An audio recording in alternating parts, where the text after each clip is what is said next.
الحمدللہ رب العالمین الرحمن الرحیم مالک یوم الدین ایاک نعبد و ایاک نستعین اهدنا الصراط المستقیم صراط الذین انعمت علیہم غیر المغضوب علیہم ولا الضالین۔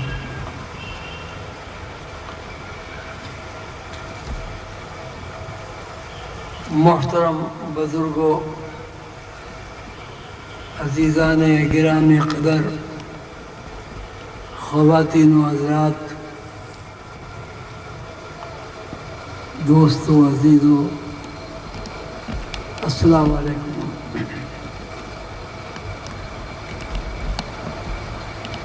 آج کی ورکشاپ کا موضوع روزہ نماز کی فرضیت،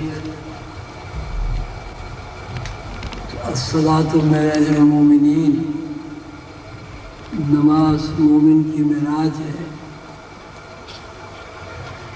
اور دین اسلام میں نماز روزے کی اہمیت پر مشتمل ہے۔